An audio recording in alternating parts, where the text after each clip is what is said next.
송 231장 합시다.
여호와께서 소경의 눈을 여시며 여호와께서 빈곤한 자를 일으키시며 여호와께서 의인을 사랑하시며 여호와께서 객을 보호하시며 과와 과부를 붙드시고 악인의 길을 굳게 하시는도다. 하나님 아버지, 주님만 의지하는 사람을 의지하는 사람 두 종류를 앞으로게 구분해 주시는 하나님, 저희들 누굴 의지하는지 말씀을 통해서 자기 자신을 돌아보는 귀한 시간 되게 하옵소서. 예수님의 이름으로 기도합니다. 찬송가 263장 합시다.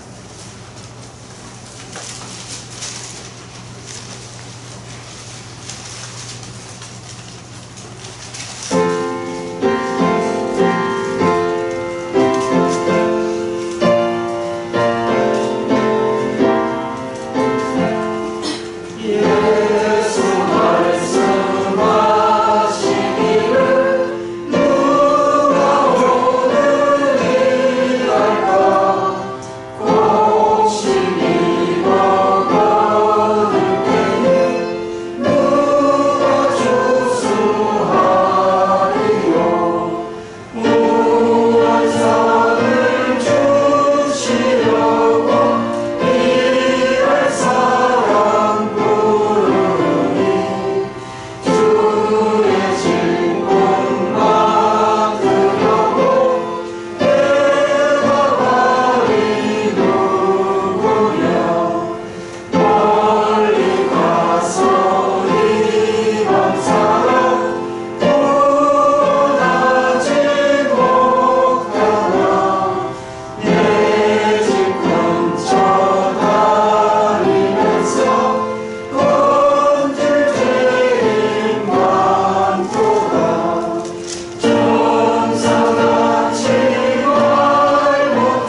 없습니다.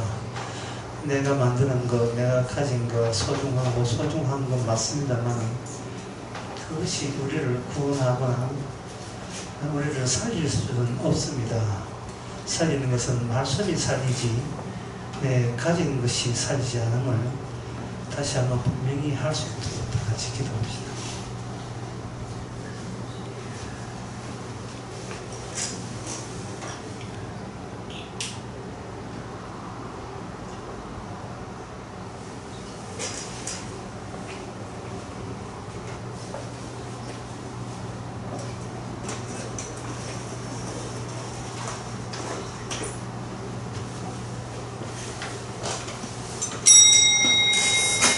하나님 아버지, 하나님의 말씀을 가볍게 여기지 말게 하옵소서. 하나님의 말씀을 우습게 보지 말게 하옵소서. 우리가 갖고 있는 것, 우리가 지킬 것에 너무 몰두하다 보니 자연적으로 말씀을 멀리 하지는 않았는지, 말씀을 시시하게 보지는 않았는지, 우리 자신의 소중함에 비비해서 말씀을 가볍게 여기지 않았는지 이제는 반대가 되게 하여 주시옵소서. 예수님의 이름으로 기도합니다. 아멘.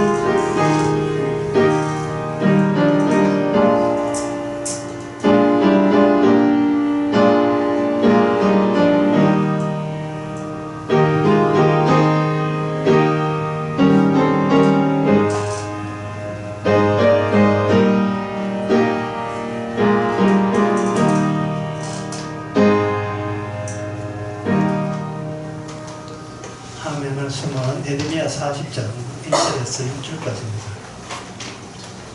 12대장 느부갓네살이 예루살렘과 유다 포도를 바벨론으로 옮기는 중에 에레미야도 잡혀 사슬로 결박되어 가다가 라마에서 해방된 후에 말씀이 여호와께서로서 에레미야에게 임하니라.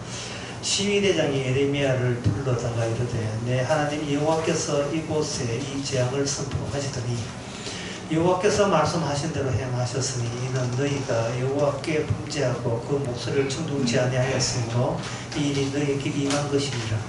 보라, 내가 오늘 내 손에 사슬을 풀어 너를 해방하노니 만일 내가 너와 나와 함께 발련으로 가는 것이 선의이거든 오라.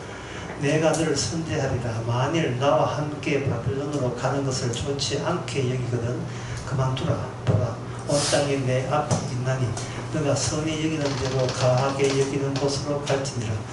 에레미야가 아직 돌이키기 전에 그가 다시 이르되 너는 바벨론 왕이 유다 성읍의 총독으로 세우신 사반의 손자 아히감의 아들 그다날로 돌아가서 그와 함께 백성 중에 거나 너의 가하게 여기는 곳으로 가거나 할지니라 하고 그 시대장 그에게 양식과 선물을 주어 보내면 에레미야가 미스바로 가서 아히감의 아들 그다날로 나아가서 그 땅에 남아있는 백성 중에서 그와 함께 거하니라. 아멘. 에레미야에게는 수직적으로 하나님의 계시가 떨어지는데 12대장 느부갓네살은 바벨론 사람입니다. 이 사람은 수직적으로 이런 하나님의 계시가 내려오는 것보다 수평적으로 인간 대 인간의 관계로서 통할 수 있는 말만 하면 설득이 된다고 생각하고 있습니다. 그거는 평소에 자기가 남들에게 듣고 싶은 말, 자기가 남들과의 관계 맺음을 그대로 선지자 에레미야에게도 적용이 가능하다고 그렇게 생각하고 있습니다. 그러나 우리가 알다시피 선지자는 아무나 되는 게 아니에요. 선지자는 이렇게 표현할 수 있습니다. 영원한 신분. 영원한 신분이라 하는 것은 영원한 직장에 취직해요. 천국에 취직한 거예요. 대단하지 않습니까? 편의점에 취직해도 보통이 아닌데 영원한 천국에 취직이 되었다는 말은 어떻게 뭐 자식이 좋은 대기업 가도 뭐 난리도 아니잖아요. 근데 천국에 합격했다는가? 이 기쁨을 이런 말할 수가 없지요. 어떻게 그게 가능하냐? 어떻게 영원한 신분으로 취업이 가능하냐? 바로 그런 점에 대해서 이 이방민족의 사령관은 거기에 대해서 알 수가 없습니다. 그래서 기껏 자기에게 잘해주는 대로 살아가는 겁니다. 그러면 이방민족은 모르고 선지자는 아는 것, 그 차이가 뭐냐 하면 선지자 입장에서 이렇습니다. 모든 역사는 언약이 적용되는 것이다. 언약의 자기 적용이 바로 역사라는 겁니다. 하나님의 언약이 이렇게 눕혀져 있는 거예요. 쭉 이렇게 땅과 평평하게 누워 있으면 그게 역사예요. 그리고 역사에서 언약을 끄집어 내는 자가 선지자 또는 오늘날 같으면 성도.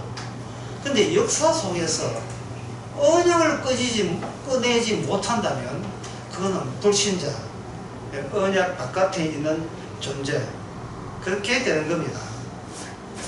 하나님께서 이 르부사라단에 하는 이런 입을 통해서 이야기를 하면서 에레미야가 이야기하는 것과 그 12대장 르부사라단이 이야기하는 것과의 차이점을 한번 보시기 바랍니다. 그 2절부터 나오죠. 2절부터 12대장이 에레미야께 불러갈 때 하나님을 거론합니다. 참 이 불신자가 하나님 거론할 때 참 듣는 입장에서 참 이게 어떤 데는 좀 가슴이 아파요. 네가 하나님도 모르면서 믿지도 않으면서 자꾸 하나님 이 거론하는 겁니다. 뭐라고 이야기하냐면 하나님께서 너희 민족들이 하나님의 말씀을 안 들어서 하나님에게 벌 받았다는 거예요. 그래서 뭐 들은 품으로 있는 모양이죠. 너희가 너희 하나님께 범죄해서 청종치 아니함으로 우리 바벨론 나라가 너희를 치게 되게 되었다라고 이야기합니다. 얼른 보면 다 맞는 소리 같은데 지금 이 이방 민족의 이 사람이 하는 이야기에 틀린 것, 잘못된 게 뭐냐 하면 하나님의 말씀을 언약을 해석할 때는 반드시 그래서 내가 죄이다 이 요소가 나와줘야 돼요. 말씀을 거론할 때 너 하나님께 벌 받았어. 내가 그럴 줄 알았어. 진작에 말씀대로 살지. 이렇게 말해버리면 본인 자신의 잘못은 거기서 전혀 나타나지 않고 있습니다. 하나님의 말씀을 어떤 정보가 아니에요. 이런 내용이니까 전합니다가 아니라 나를 통해서 내 죄와 더불어서 하나님의 말씀이 전파되는 겁니다. 그게 바로 그 전도죠. 사도행전 10장에 그 베드로가 고넬료에게 전도할 때 고넬료 이리 와 내 복음 전할게 이러지 않았어요. 하나님께서 베드로부터 먼저 언급합니다. 베드로에게 가가지고 천사가 와서 이 보자기의 것을 먹으라 하니까 베드로가 3번씩이나 거절합니다. 율법에 위반되는 것은 안 먹습니다. 이 베드로도 굉장히 억울한 게, 억수로 억울한 게 이방 민족에 전도하라. 이렇게 딱 나오면 전도해야죠. 이게 나올 건데 이방 민족 하나는 전혀 언급도 없이 천사가 물법 그 보자기에 있는 걸 먹으라 하니까 보자기에 있는 걸 보니까 율법에 의해서 먹지 말라는 거예요. 베드로가 율법에 먹지 말라 하는 그 정도는 저 평소부터 지키고 왔습니다. 하나님 저를 시험하시는구나. 저 안 먹습니다. 세 번씩이라도 저 안 먹습니다고 했어요. 나중에 보니까 그 더러운 거 율법을 먹지 못하는 게 그게 이방 민족이었습니다. 그 이방 민족을 전하라 하면 되는데 왜 율법을 가지고 먹지 말라고 하는 것을 하나님께서 스스로 자기의 뜻과 유대되는 말씀을 주시면서 먹으라고 이야기하시는 이유가 내가 복음 전한다를 주께서는 용납을 하지 않습니다. 주님이 나를 사용하는 건 맞는데 사용한 건 맞지만 내가 전한다, 괜찮은다, 복음에 대해서 옳죠, 잘한다, 예, 복음에 대해서 잘 정립이 되어 있는 나가 복음 전한다. 이거는 하나님의 방법이 아닙니다. 항상 시작과 끝이 내가 하는 게 아니고 주께서 하게 하셔서 나를 사용하셔서 하신다는 그런 내용이 늘 우리 안에 남아 있어야 돼요. 내가 세상 사는 것이 아니고 주께서 하실 일이 있어서 아직도 나에게 해서 목숨 뛰게 하시는구나. 이 항상 이런 모습으로 이 땅에 살아가는 그것이 바로 이 지상에 살아가는 영원한 신분자, 이 선지자의 모습입니다. 이 선지자에 대해서 바로 느부갓네살이라는 이방 민족은 어떤 한계를 드러내요. 한계는 다시 아까 이야기했습니다. 다시 말씀드리면 이방 민족의 한계는 역사 그 안에서 벗어나지 못하는 안목을 가지고 본다는 거예요. 그러니까 이 말은 다른 말을 하면 코앞에 무슨 일이 일어나는 것을 이 느부갓네살은 전혀 모르고 있어요. 전혀 알지 못하고 있어요. 그러면 에레미야는 다 아냐? 에레미야는 하나님께 맡긴 것이 되기 때문에 몰라도 되죠. 그거는 내 일이 아니고 주의 일이기 때문에 내가 굳이 알 필요가 없지요. 그냥 알아서 하실 거죠. 알아서. 그런데 역사 속에 있는 이 사람들은 내가 모르게 되면 불안하고 초조하기 그지 없어요. 항상 바들바들 떨고 있는 거예요. 역사의 한계에서 그들은 벗어나지 못합니다. 한 가지 더 예를 들면 바로 요한복음 18장에 나오는 본디오 빌라도가 예수님 붙들고 하는 대화 가운데서도 마찬가지입니다. 너가 유대인의 왕이냐? 라고 물어요. 본디오 빌라도의 하는 이야기는 내가 왕이다. 내가 왕이다. 그런데 너가 유대인의 왕이냐? 이렇게 이야기합니다. 이제 자기가 이제 총독의 자리니까 일종의 유대 자리에서는 왕 같은 노릇을 하고 있잖아요. 무슨 물어요. 네가 유대인의 왕이냐? 예수님께서는 그렇다고 이야기해요. 그렇다. 그런데 어떻게 유대인의 왕인데 너 백성들이 왕을 너를 고발했지? 이거 틀어졌나? 왕이면서도 왕으로 대접을 못 받는 거, 당신은 이걸 어떻게 참을 수 있겠어? 하고 빙정대고 비양양거리면서 이야기를 하고 있는 겁니다. 왕이라고 하면서 백성들에게 인기도 없고 환영도 받지 못한 그게 무슨 왕이냐? 라고 하니까 예수님이 하시는 말씀이 명쾌합니다. 내 나라는 여기에 이 세상에 속한 것이 아니라, 내 나라는 이 세상에 속한 것이 아니라. 다시 말해서 이 말은 무슨 뜻이냐면, 빌라도야, 니는 나를 내한테 재판할 권한이 없다는 겁니다. 이게 자기 주제도 모르고 나를 재판해. 자기 분수도 모르고 나를 재판합니다. 그래서 이방 민족의, 미장 민족의 빌라도 마찬가지고, 느부갓네살도 마찬가지고, 꼭 자기 자신이 누군지를 몰라요. 선지자가 있는 이유는 바로 앞으로 세상이 어떻게 됩니까? 하나님은 어떻게 됩니까? 자꾸 이걸 보통 기독교에 보면 그런 게 궁금해가지고 언제 예수님 재림합니까? 묻는 사람들이 많은데, 네 주제나 파악하세요. 네 주제나 그런 거 하지 말고 네가 어떤 인간인지를 파악하라고. 네가 자꾸 하나님의 스케줄을 알아채가지고 천당갈 생각만 하고 있다 이 말이야. 상당히 어려운 말인데요. 요한계시록 17장 3절에 보면 상당히 어려운 말이 나와요. 그건 뭐냐면 제가 여기 그 대목에서 따로 설명 안 드리겠는데 쉽게 하면 이렇습니다. 이 세상 사람들이 이 역사 속 역사만 알고 미래만 자꾸 궁금해하고 어떤 이란 전쟁은 언제 끝날까 맨날 관심사가 앞으로 우크라이나 앞으로 어떻게 끝날 것인가 하는 사람들이 얼마나 무식한지 뭘 모르는지 아느냐 하면은 자기 몸에 덕지덕지 하나님에 대해서 모독하는 걸로 낙서되어 있다는 사실을 몰라요. 사람이 점잖고 곱게 살아가면 본인이 깨끗하게 산다고 생각하는 겁니다.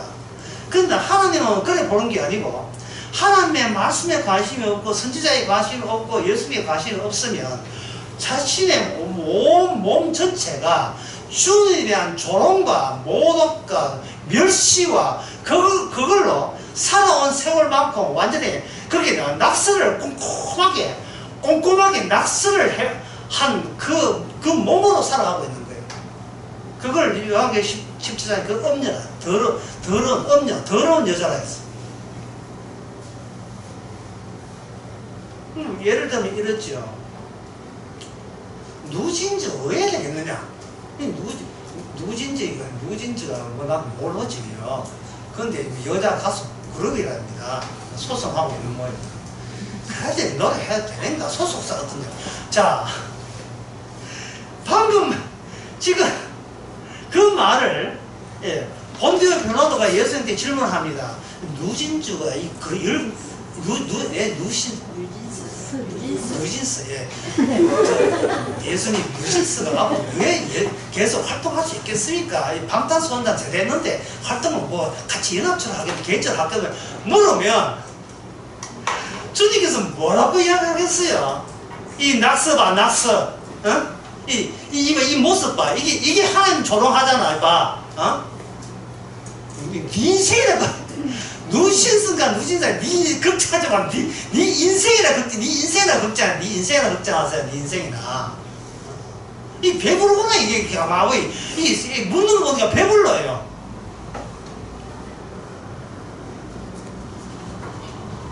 지난 그 강남 강의에 제가 언급했던 선지자 하나 사람 나옵니다. 연하 선지자입니다. 그 강의 가운데 이런 게 있었어요. 여러분. 두 배가 있는데 하나는 침몰하는 배하고 침몰 안 하는 배 여러분 어느 거 타고 싶습니까? 그럼 누나 봐나 침몰 안 하는 배 타고 싶지요.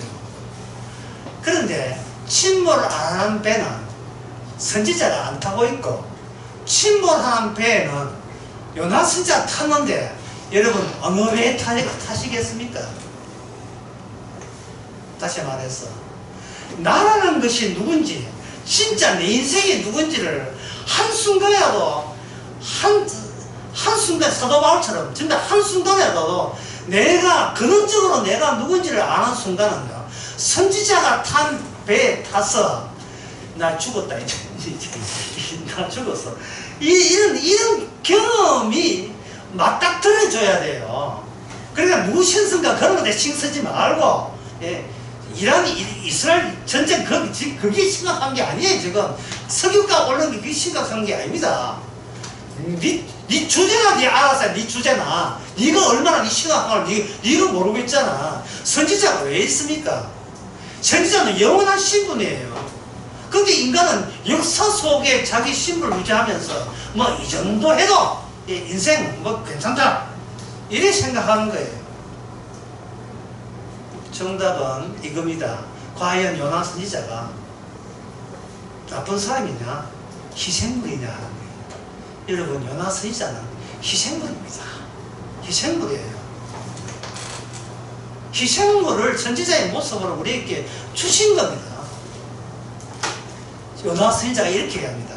여러분 걱정할 거 없습니다. 나를 잡아다가 저 물속에 던지면 여러분이 편안히 갈 수 있습니다. 그래서 그 사람이 요나 선지자를 가지고 물속에 집어 던졌더니만 그 다음 이야기는 그들은 풍랑이 잔잔하고 조용히 갔지요. 그러면 요나 선지자와 함께 배 탔던 사람이 뭘 느끼겠습니까? 하나님한테 까불면 당한다. 된통으로 당한다 라는 것을 잠시나마 그들은 느끼겠죠.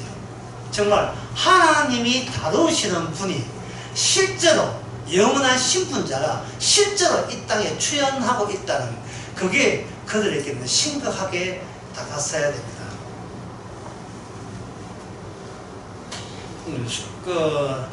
또 다른 예를 들면 이렇습니다.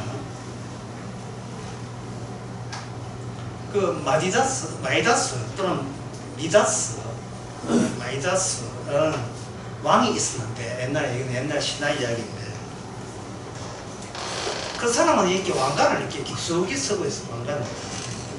왕관을 이렇게 쓰고 그 사람이 유명한 것은 얼마나 그 사람의 손에 능력이 있든지 손만 대면 다 금으로 변하는 마이다스에 소유하잖아요. 미다스 신이 그런 임금이 있었는데 그 사람에게 약점이 있었던 거예요. 이게 중요한 이야기입니다. 황금으로 뭐든지 황금을 만드는 진짜 존경할 만하고 부러워할 만한 신의 능력으로 가득 차 있는 듯한 느낌을 주는 사람인데 그 약점을 본인만 알고 있어요. 본인의 약점이 뭐냐? 귀가 당나귀 귀예요. 당나귀 귀. 이 세상에 그 약점을 아는 사람은 본인밖에 없다고 생각했습니다.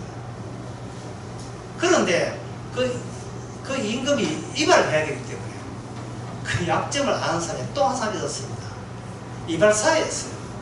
왕관을 벗어야 이발할 거 아니겠습니까? 그래서 발 사람 네 죽어. 예, 잘 알고 있죠. 죽죠. 그래서 이발을 계속 하면서 도저히 참을 수가 없었던 거예요. 본인이. 참을 수가 없어가지고 도저히 못 참아서 이 정신병 나가 싶어서 숲속에 가가지고 혼자 외칩니다. 임금님기는 당나귀 귀라고 외쳤어요. 그게 이제 주일날 오후 4시 반에 KBS 임금님 당나귀 귀라고 하겠어요. 임금님은 당나귀 귀라고 해놓고 아유 속이 시원하다. 그런데 그 임금님과 이발사 둘 다 몰랐던 점이 있었습니다. 그렇게 말을 했더니만 그 숲에 바람이 불러가지고 살랑살랑 숲이 나무가 흔들리면서 그 소리가 임금님 궁궐까지 바람 소리로 전파가 된 거예요. 전파가. 임금님 당나귀 온 사람 다 알게 되었습니다. 하는 소리가 나왔어요. 이게 뭐냐 하면은 그러니까 사람은 약점을 가지지 말아야지가 아니라 선지자가 하는 이야기 있어. 하나님의 언약이 하는 이야기는 이런 겁니다. 인생이라 하는 것은 내가 죽어야 될 이유와 이유들을 끌어모아놓은 그 기간이 우리 인생 기간이에요. 그걸 미리 알면 안 됩니까? 미리. 야, 이건 약점이냐, 이거 들키면 안 돼. 이거는 장점이냐고 내가 발사다 괜찮아. 마음껏 자랑해줘. 이런 식으로 하나님의 계시 안에서 연약하게 살아가는 게 아니라 역사 안에서 나만 알면 되지. 너만 알아야 돼. 이렇게 알지 말고 근원적으로 내가 죽어야 될 이유를 그 언약의 바람이 불어서 이미 말씀 안에 그걸 다 들어있다는 거예요. 들어있는 거예요.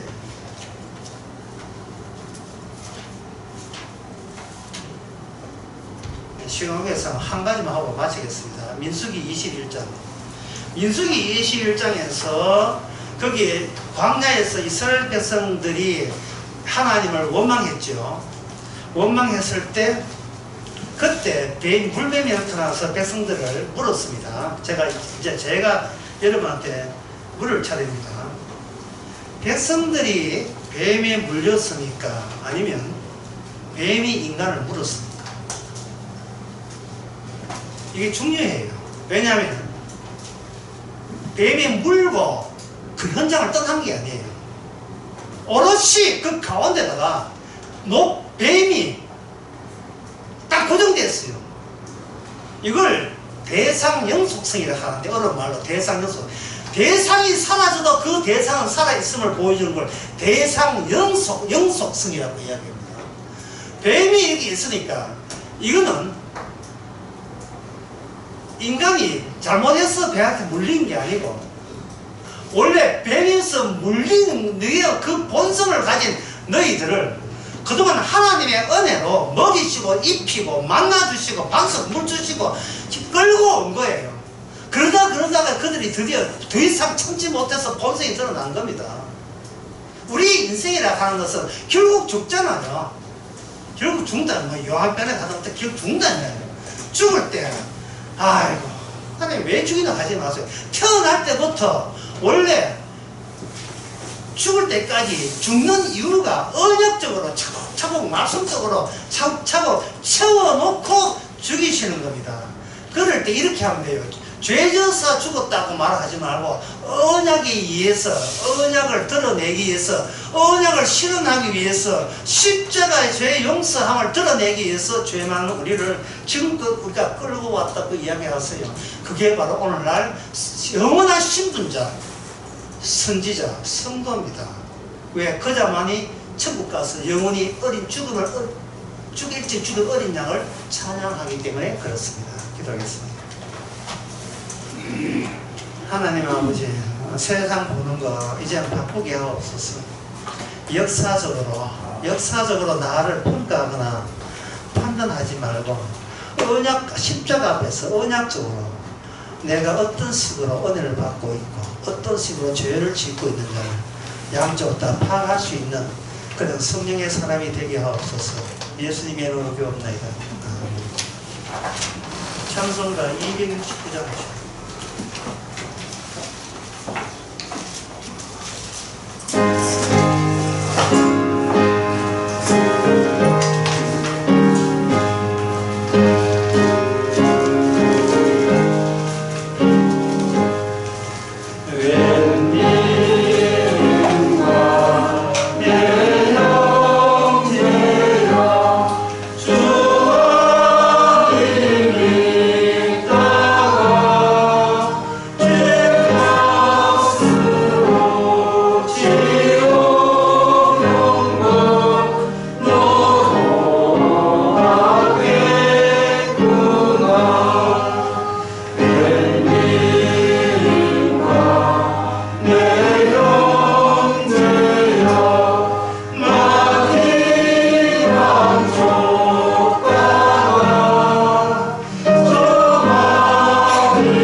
하루하루가 주께서 친히 기르신다는 것을 늘 생각하는 모든 성도에게 함께 있을지어다.